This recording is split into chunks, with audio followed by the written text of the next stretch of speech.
The price you pay at the gas pump isn't decided in Washington or at your local station. It's being decided right here in this 21-mile wide stretch of water.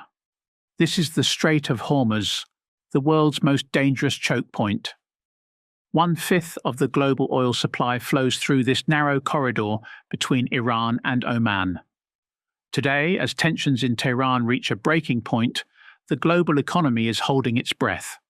Because here, a single spark doesn't just start a war, it shuts down the world's energy artery. When Hormuz seizes up, tankers stop moving and governments switch into emergency mode. If you want to understand the forces that shape our world, subscribe and turn on the bell. Your support helps this channel continue its independent analysis of these critical issues. Because behind the military maps lies an even more dangerous mechanism, the one that can drive up the price of your groceries, your savings, and even the most ordinary plastic goods. In the first days of the conflict, US and Israeli strikes hit Iranian sites, and the escalation quickly changed the nature of the crisis. From the moment traffic through Hormuz was severely disrupted, the conflict stopped being only military. It became economic, industrial, financial, and almost domestic. That is where everything becomes tangible. A family in France sits down to work out its budget. Fuel goes up, transport gets more expensive, energy costs ripple through supply chains. Then come the products almost nobody instinctively links to oil: packaging, synthetic textiles, paints, tires, detergents, fertilizers, cosmetics, industrial components. What seemed distant starts entering everyday life. But the United States is on the front line too. At the time I'm recording this video, Reuters reports that pump prices there have jumped by more than 10% in a single week, while the national average price for regular gasoline has reached about $3.32 a gallon, according to data cited by Reuters. That turns a foreign war into an immediate shock for American households, but also into a logistical headache for trucking, distribution, and an entire economy built on daily mobility. The force of the shock comes down to one simple reality: oil does not just make cars move. It feeds logistics, chemicals, part of agriculture, mass retail, industry, packaging chains, and a vast range of consumer goods. When prices surge for long enough, every bill comes under added pressure, from Paris to Chicago, from Marseille to Houston. Markets reacted brutally. At the time I'm recording this video, Reuters reports that oil jumped more than 25% on March 9th, with Brent reaching its highest levels since mid-2022 and posting a near-record daily gain. At the same time, Reuters described stock markets under pressure, shaken by the energy spike and by fears of a fresh inflation shock. In the United States, crude futures also surged, proving that even a major producer remains exposed to the global price shock. On a screen, that movement may look abstract. In reality, it is already touching ordinary life. When markets wobble, it also means delayed investment, frozen projects, more cautious companies, postponed hiring, and households tightening their spending. In the United States, Reuters even warns that this war poses a new risk to the country's economic resilience, with the threat of a harder slowdown if the conflict drags on and energy prices stay elevated. In Europe, the ground is especially fragile.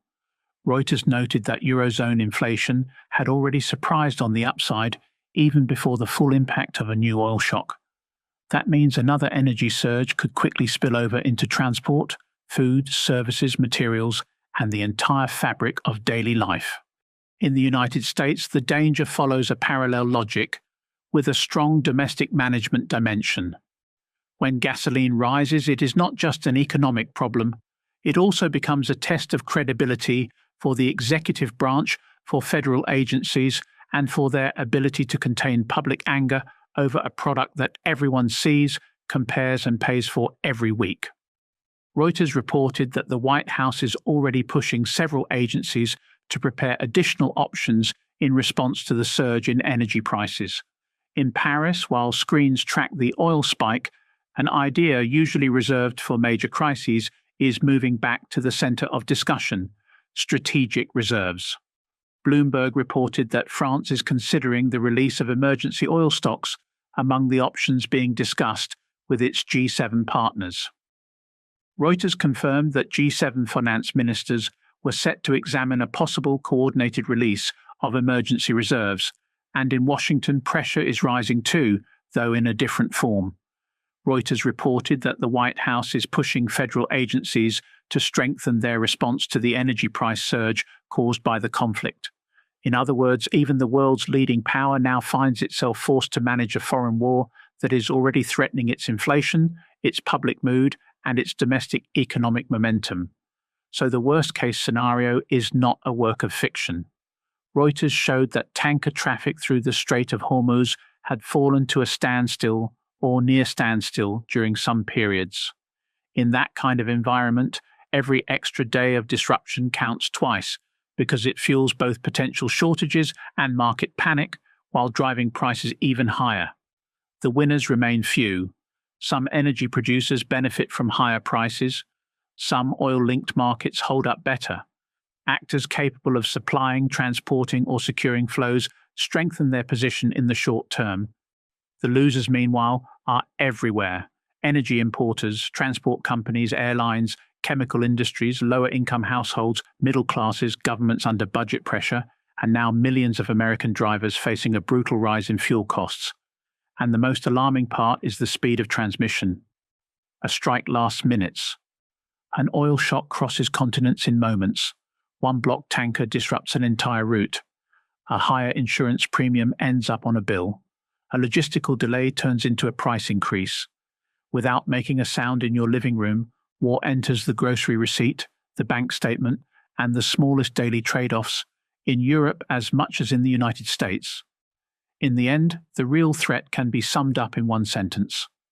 As long as Hormuz remains under pressure, as long as energy flows stay threatened, as long as the G7 is already discussing emergency reserves, and as long as Washington is trying to contain the domestic fuel surge, this crisis can still cross into a far more dangerous phase. And when a war starts changing the way an entire world heats, moves, consumes, and produces, it leaves geopolitics behind and enters the life of every ordinary person, from Europe to the United States. The Strait of Hormuz is no longer just a geography lesson, it's the scoreboard for our global future. If the flow of energy permanently shifts, so will the balance of power between the West and the East. My question for you is this: are we watching a temporary shock or the definitive end of the era of cheap globalized energy? Let's discuss in the comments. I'll be reading your theories.